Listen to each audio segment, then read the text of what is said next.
Dad laughed. I'm proud of my sons. But Harper? Just a loser. I slid her little logos Happy Father's Day, Dad. He opened it and saw I own his company. That $120,000 car? Never his. He went pale. Couldn't say a word. Harper, if someone ever asked me how does it feel to be invisible to your own family, I wouldn't know how to answer. Not because I haven't lived it, but because when it happens throughout your entire childhood, it becomes part of the air you breathe. You stop realizing it's wrong or painful. I was born in Austin, Texas into a family of 3 children. My eldest brother Mason, the type who could turn every head in the room with just a smile. My second brother, Carter, the school's golden athlete, whose every goal was celebrated by my father, Douglas, as if it were a legacy for the entire family. And me? I'm Harper, the youngest daughter they all casually called the girl who doodles nonsense. My father wasn't the yelling type. On the contrary, he was always polite, calm, even too calm.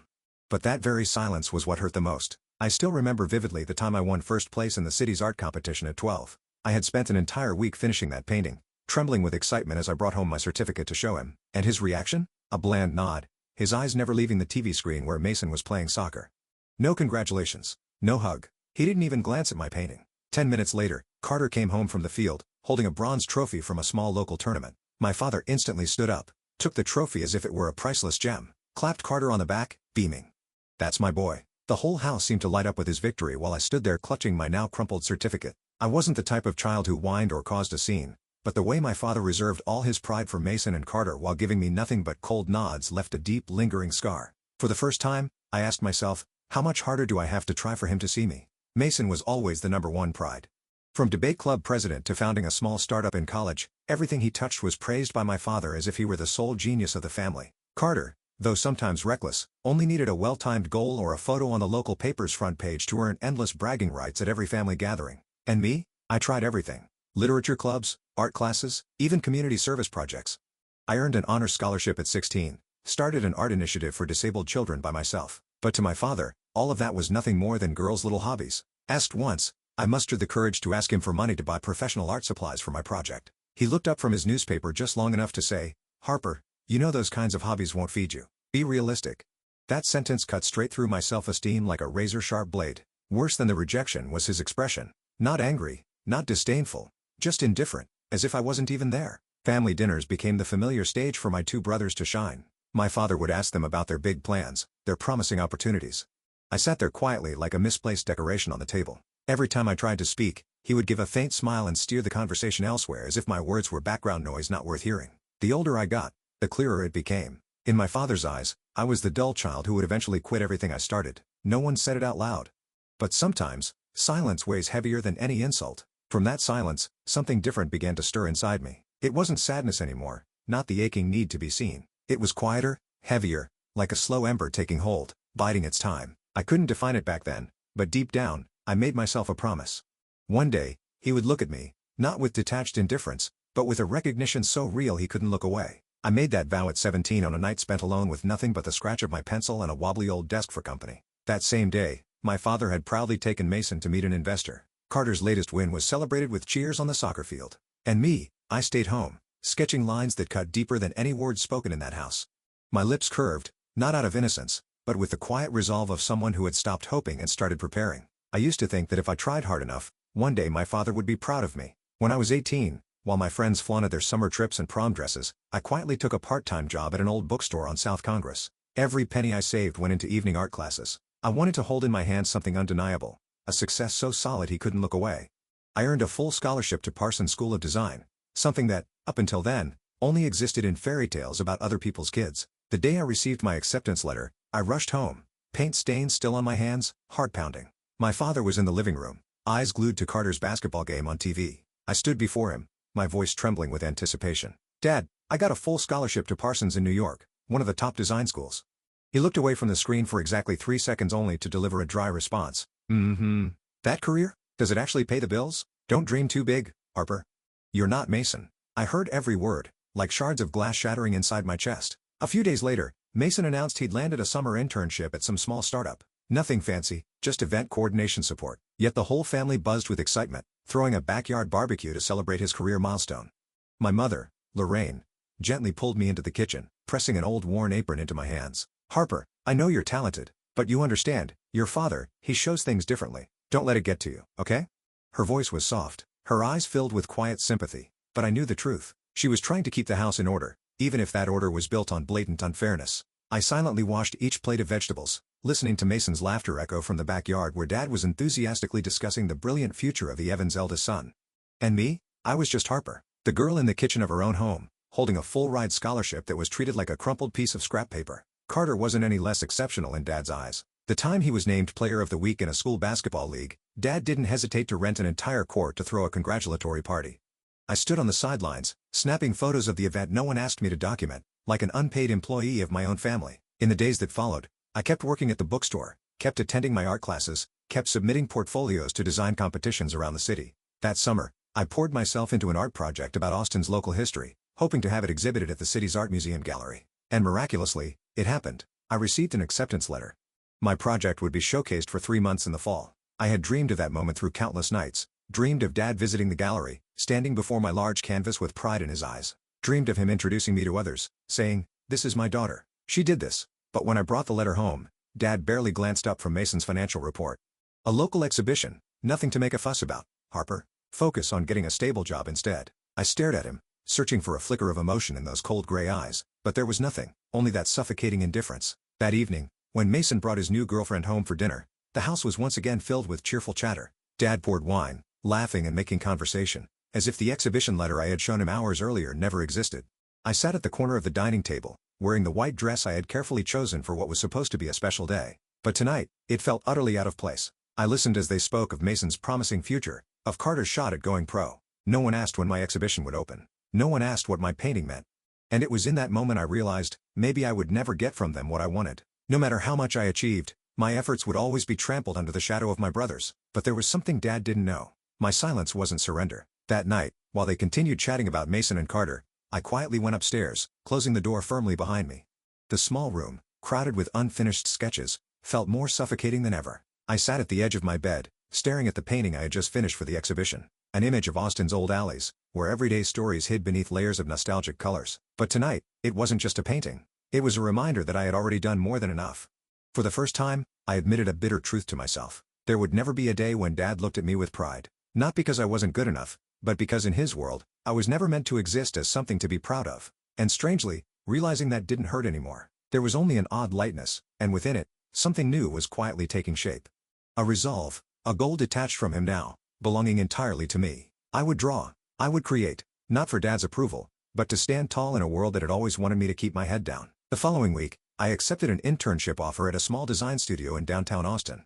Low pay, long hours, but I didn't hesitate. It was the first time I truly stepped out of my family's shadow into a place where no one knew me as Mason's little sister or Douglas Evans' daughter. There, I was just Harper, and that was enough. I started with the tasks no one wanted, fixing file errors, making coffee, building color palettes for picky clients. Some nights, I stayed at the studio until 2 a.m., quietly adjusting tiny details on a design draft, only to hear my boss glance at it and say, "Good. Keep going."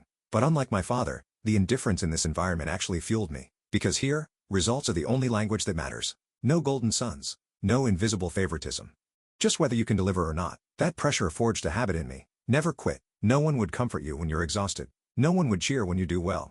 But if you fall, the world will keep moving without even glancing back. And I swore, I wouldn't fall. I poured every penny from my bookstore job, plus the meager paycheck from the studio, into buying a used laptop and upgrading my design software. On weekends, while friends went out or gathered with family, I sat alone in a small cafe by the Colorado River, sketching concept drafts for personal projects. I built a simple website, uploading my work, adding blog posts about art and the stories behind each piece. I didn't wait for someone to discover me. I made myself worth discovering. That November, an article about my community art project unexpectedly featured in the Austin Chronicle's Silent Young Talent section. They called me the silent designer. I didn't tell my family. There was no reason to. That article wasn't for their pride. It was for me to know I was on the right path. Winter came. While Mason continued being praised at business mixers and Carter busied himself with sponsorship deals, Domain District. It wasn't a $1 million project, but seeing the logo I designed printed on every menu and coffee cup, right there, I understood what real value felt like. Oh, flashy stage, no father's approval, just the simple truth. I was doing good work, and I knew it. From that moment, every lingering sadness I had carried turned into burning motivation. Every time Dad boasted about Mason or Carter at family gatherings, I would smile, a different kind of smile. No more waiting.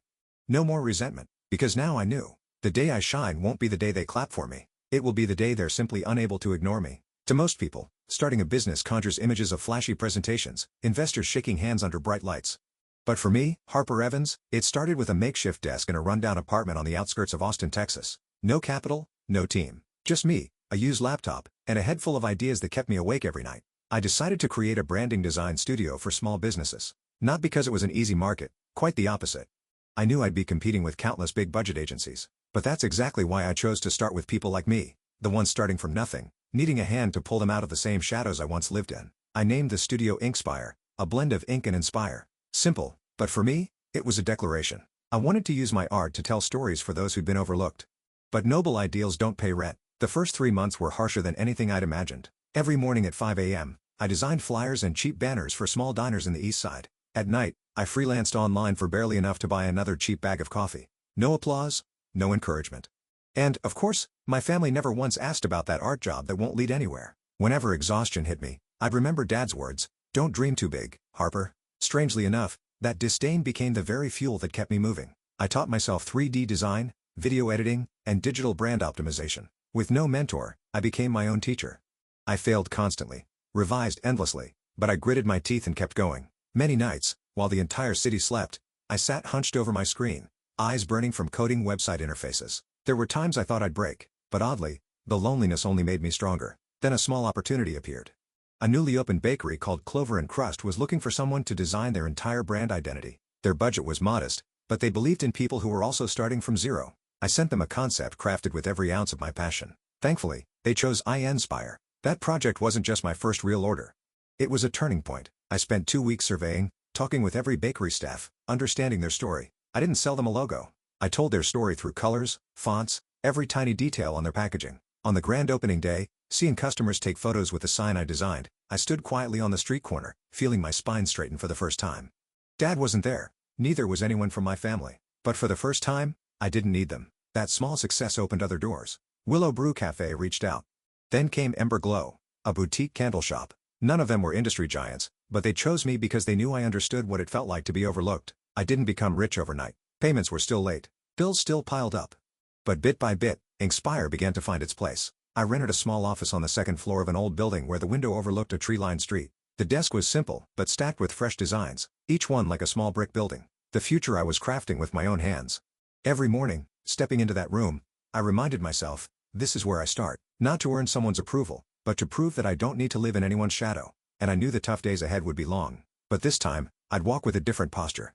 After over a year of persistence with Inkspire, I realized something. Real success doesn't make noise. It doesn't arrive with roaring applause or grand speeches. It's quiet, but steady, like a drop of water patiently carving through stone. Starting with small, local contracts, Inkspire had become a name sought out by small and medium businesses in Austin. From cafes, bakeries, to rising tech startups, they chose me not for a flashy budget, but because they saw someone who had walked the same path from zero. Inkspire's first team had only 3 people. Ethan, a graphic freelancer once let go for being too creative for minor projects, Chloe, a senior marketing student rejected for lack of real-world experience, and me, the girl tired of waiting for a nod from her family. We worked in a rented office on the 3rd floor of an old building on Guadalupe Street. Low ceiling, dusty glass windows. But for me, it was the first base I truly owned. Every morning, I walked into that office with a different mindset. Not the girl shrinking at the table anymore while Dad boasted about Mason and Carter. Now, I was the one running a growing business, making decisions, steering my own dream. We worked like people racing against stolen time. Mornings brainstorming at cafes, nights editing pixels for demanding clients. Ethan often joked, at Inspire, deadlines are our religion and coffee is our lifeblood. Success started knocking in the quietest ways. A brand identity project for the Bloom and Thorn flower shop chain went viral on social media, bringing in waves of new contracts. Then came the branding for Austin Food Fest 2023, and suddenly, everything changed. Small investors reached out. They weren't throwing money at fantasies. They saw real value in what Inkspire was doing, helping small brands tell their stories, and we were the ones to do it. But with my family, nothing had changed. Dad still proudly flaunted Mason, now director of strategic development at a tech firm. Carter remained the sports golden boy, recently signing as a brand ambassador for a major athletic brand. In Harper, that name never once came up at family dinners, yet the bitterness had faded. In fact, their silence gave me a precious gift. No expectations, no pressure, no judgmental lies. Quietly, I kept building Inkspire. The Warren office on Guadalupe was replaced by a bright modern workspace in South Congress. For the first time, I signed a lease under my own name. No guarantor needed. I spoke at business panels as a guest speaker, sharing how to build a brand from humble beginnings. Without anyone's backing, I confidently stood before hundreds telling my story. A story built not under spotlights, but through sweat and countless sleepless nights. One day, after a conference, I ran into Mason in the lobby. He was with a group of partners, looking polished and confident as always. We locked eyes for a brief second. He gave a faint, polite nod. I looked him straight in the eye and smiled. A calm, knowing smile. Enough for him to understand that everything had changed. I didn't need them to acknowledge it right away because I knew the right moment would come. And my silence wasn't submission anymore. It was preparation for the final reckoning. For the past 2 years, the name Harper Evans hadn't been mentioned at our family dinners, but that didn't mean I had disappeared. I'd just been busy preparing for my grand return. When Inspire officially secured a partnership with Artisan Fresh, a supermarket chain expanding nationwide, I knew the timing was right. No longer confined to small local projects, Inspire was now ready to compete with major players on the U.S. branding map, and that's when another opportunity surfaced. Orion Ventures, the financial firm where my father, Douglas Evans, had served as vice president for over a decade, was seeking a partner for a full brand overhaul after a series of PR scandals. They needed someone fresh, capable of reviving their image. Among the nominated firms, Inspire's name came up, recommended by the very small businesses my father once dismissed. The irony? Orion had no idea who was behind Inspire. I sat in that glass-walled meeting room downtown, facing familiar faces from my father's office portraits. They negotiated, discussed, and ultimately signed the partnership deal with Inspire purely based on merit.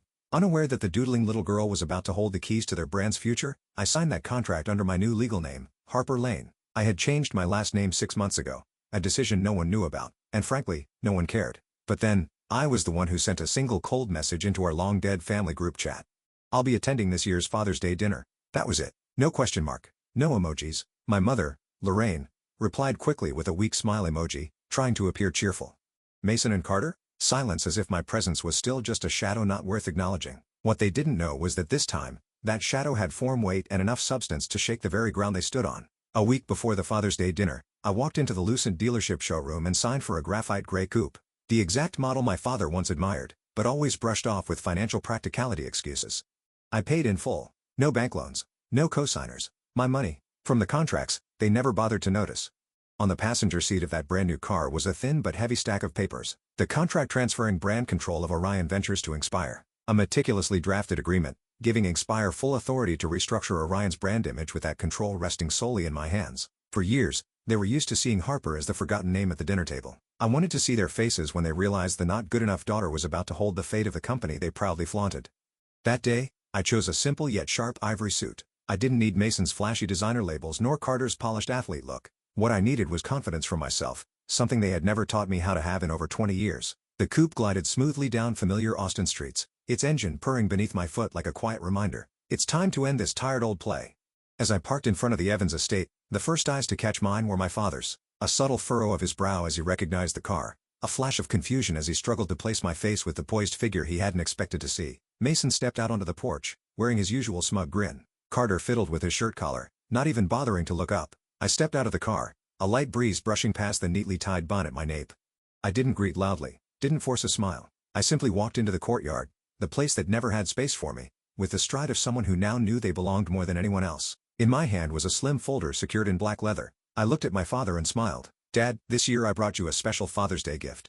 His smile faltered for a split second. I saw the flicker of doubt and irritation behind his eyes, but I stayed silent, because tonight, that silence would be my sharpest weapon. Inside the Evans estate, the scene was painfully familiar. Warm yellow lights, a long table draped in white linen, crystal glasses glinting under candlelight. The same old stories were being recycled, the same fake laughter circling the room, as if I had never left. Mason, clad in his navy blazer, was proudly boasting about his latest collaboration with a real estate investment firm in Dallas. Carter eagerly chimed in about his new endorsement deal with a sports brand. With my mother Lorraine offering polite, dutiful praise, though her eyes occasionally softened when they flickered toward me. And my father, Douglas Evans, sat at the head of the table, basking in his role as king of this tiny empire. He nodded, raised his glass, each gesture a reminder of the years he had trampled over my existence. I sat quietly at the far end of the table, the black leather folder resting on my lap. Every glance that passed over me treated me as if I were just an empty chair filling a spot. When Carter finished bragging about his statewide marketing campaign, my father lifted his glass again, eyes gleaming with near-arrogant pride. My two sons know how to hold their heads high in life, one elevating the Evans family in the investment world, the other, the face of Texas sports. Truly, a blessing. Then he paused. I knew what was coming next. Right on cue. And then he glanced at me, lips curling into a dismissive smirk. And as for the failure over there, no need to mention. Probably still busy drawing logos for some corner bakery. Right, Harper? Mason let out a sharp laugh. Carter tapped the table, nodding as if he'd just witnessed premium entertainment. Kind of sad, really, Mason added, voice laced with mock pity. But not everyone's cut out to be a leader. Right, Dad, I heard every word, each syllable like an old knife they had sharpened once more, slicing deeper into my pride. But this time, the difference was, I didn't feel hurt. I was just waiting for them to fully expose their blind arrogance before I dropped the final curtain. As the laughter died down, I placed my glass on the table. The soft clink echoed like a period, ending the farce. Oh, fitting, I said slowly. No need to raise my voice yet enough to command attention. Today really is a perfect day to talk about success. The room fell silent. I have a little story to share too, if you'll allow me, Dad. Douglas narrowed his eyes, waving a dismissive hand. If it's about your little design projects, Harper, let's not waste dinner time. We're discussing bigger things here. I smiled. Then let me keep it brief. Calmly, I opened the black leather folder on my lap, pulling out a document printed on fine stock paper. Orion Ventures just finalized a brand restructuring contract with Inkspire. You all know Inkspire, right? No answer. Of course, they didn't. My company, that so-called failure. Dad, I stood, walked to the center of the table, and placed the contract right in front of Douglas. His face darkened. His hand, still holding a wineglass, trembled slightly. This is the agreement confirming Inkspire will take full control of Orion Ventures' brand image for the next 5 years, including approval over all media campaigns, public relations strategies, and senior leadership representation. I paused, locking eyes with him. In other words, Dad, starting today, anyone wanting to use the Orion name in press, media, or any public materials will need my signature first. Mason's brow furrowed. Carter leaned back, his face visibly paling. Douglas Evans stayed silent, his gaze fixed on the document like it was a death sentence for the pride he had so carefully built. Is this a joke? Mason growled, but the shake in his voice betrayed him. I shook my head slowly. No, Mason. This is reality. As real as every time Dad dismissed my efforts, every time he said not worth mentioning when it came to me. Today, I'm simply giving you all a different reality. The reality where I now control the very brand Dad's career is tied to. I closed the folder, turned toward the door. Happy Father's Day, Dad. From now on, every time you want to be in the media, remember, I'll be the one approving that photo first. I left the table, their stunned faces frozen behind me. And as the door to the Evans estate shut quietly behind me, I knew they'd never be able to ignore me again. I had thought that just the Orion Ventures restructuring contract would be enough to wake the family up. It was wrong. Douglas Evans was still Douglas Evans. He sat in silence staring at the paper, his face rigid, as if his pride was clinging to its last breath. Mason forced a chuckle, shaking his head. It's just a branding contract, Harper. Don't think that means you belong at this table with us. I said nothing. Instead, I unlocked my phone and sent a brief message. 5 minutes later, the doorbell rang. It was Jonathan Price, legal director of Evercrest Holdings, the firm that had just finalized the acquisition of 68% of Orion Ventures barely a week ago. A deal, of course. My father and family had no clue Inkspire had orchestrated behind the scenes. Jonathan placed a thick envelope in front of Douglas, a professional glint of satisfaction in his eyes. Mr. Evans, I believe you'll want to review these documents. Evercrest Holdings has officially completed the acquisition of a controlling stake in Orion Ventures. One key condition of the deal is the transfer of executive authority to the strategic partner who rebuilt Orion's brand value over the past 6 months. He paused, turned to me, smiling knowingly. And that partner, of course, is Miss Harper Lane. The air grew heavy. Douglas slumped back into his chair, pale, his hands trembling as they clenched the envelope. Mason opened his mouth to object, but Jonathan continued smoothly. For clarity, as of today, all decisions concerning Orion Ventures will be finalized by acting CEO, Miss Harper Lane. Mr. Evans will transition to an honorary advisory role with no executive authority. Carter leaned back, exhaling sharply in frustration. I stepped forward, unhurried. To put it simply, starting today, I'm your boss, Douglas, and I'll be deciding exactly how you appear in the financial world from here on out. He looked up at me, and for the first time, that gaze was stripped bare. No arrogance, no dismissal, just a man watching his carefully built empire crumble. But the finale wasn't over yet. I pulled another document from my bag. A copy of the personal property ownership transfer. Oh, and one more thing. The Evans estate. Funny enough, do you know who the current legal owner is, Dad? Douglas frowns. You mortgaged it to cover Orion's losses last year, and when Orion became part of Evercrest, the collateral came with the deal. In other words, this house now belongs to Inkspire. I emphasized each word, and Inkspire belongs to me. The tension was suffocating. Mason's grip on his glass whitened his knuckles. Carter stared down at his cold, untouched plate. My mother, Lorraine, sat motionless, her hands trembling slightly, eyes glistening with words left unsaid. I stood tall, arms crossed, eyes locked on Douglas. I don't need your approval anymore, Dad, because you no longer have the power to give it. Now you're the one who'll need permission to exist in my world. But don't worry, I won't throw you out of this house. Evans is a name I've left behind, but this place is still the home where I grew up. It doesn't need to be tied to your cruelty to keep standing. Douglas slumped back in his chair, eyes half closed, like a cracked statue finally crumbling. I turned and walked away from the dining room, each step deliberate, unhurried. The door of the mansion closed behind me, not as a barrier between childhood naivety and indifference, but as the final period to the chapter where I once bowed my head begging for approval. I didn't need their applause for my victory. From the girl cast aside in the family's narrative, I had rewritten the ending with my own hands. The daughter once labeled the failure now owned everything they thought I'd never reach. After the door shut behind me, the Evans family's mask finally began to crack. The man who once sat at the head of the table like an immovable rock, his head held high as if all of Austin owed him reverence, was now trembling. His hands, once firm in signing multi-million-dollar deals, now shook as they gripped the stack of papers, weighed down by the very pride he had carried his whole life. No one knew what to say. Mason sat frozen. The eldest brother, the one who once scoffed that I only designed bakery logos, now stared into empty space as if the world he knew had been ripped apart. Carter, always the liveliest, now sat with his head bowed, fingers nervously twisting a crumpled napkin. My father still hadn't looked up. He was rereading every word of that contract, as if doing so could somehow rewrite reality. But the truth didn't care. Is it really her? His voice cracked, breaking. The one he stopped, swallowing hard. The silver strands in his hair glistened under the soft lights, exposing the age he had long refused to acknowledge. She's not a failure, he finally muttered, eyes locked on my signature at the bottom of the page. She's everything. No one argued. Mason clenched his fists, the soft crack of his knuckles filling the suffocating silence. He shot up from his seat, the chair scraping harshly against the floor. What is this? She can't. Mason looked around, desperate for agreement. She can't go from the failure to controlling Orion Ventures in just 2 years. It's impossible. Carter lifted his head, but his usual superiority was gone. But it happened. Mason, that paper doesn't lie. She did it. Douglas closed his eyes. Everything he had built, the Evans legacy, his vice president title at Orion was now just a hollow shell beneath his youngest daughter's hand. The daughter, he never believed, was good enough to stand beside her brothers. He had never imagined this scenario. In his mind, Harper would always be the girl who doodled, a quiet shadow at family dinners. But when he opened his eyes, reality was brutal. That very shadow had flipped the table he once ruled. I should have seen it sooner, Douglas said hoarsely. The way she stayed silent, it was how she prepared her strike. Mason gritted his teeth, his voice sharp with disbelief. I don't get it. How did we let this happen? How could she for the first time? My mother spoke. Her voice was soft but unwavering. Because she did what you two never would. She listened. She learned. She was patient. Not to earn your father's praise, but to stand on her own feet. She didn't look at anyone. Quietly clearing the untouched, now cold, dishes from the table, Douglas slowly rose to his feet. His eyes, once clouded with arrogance, now held only stark clarity. He knew. The moment he uttered the failure doesn't count. Tonight was the last time he would ever believe he controlled this family. She's won, he repeated, not in resignation, but in a painful acceptance. But the worst part isn't that she won. It's that we let her grow up under so much disregard. We never saw her surpass us until it was too late. The room fell into a heavy silence. No one dared say the word failure again.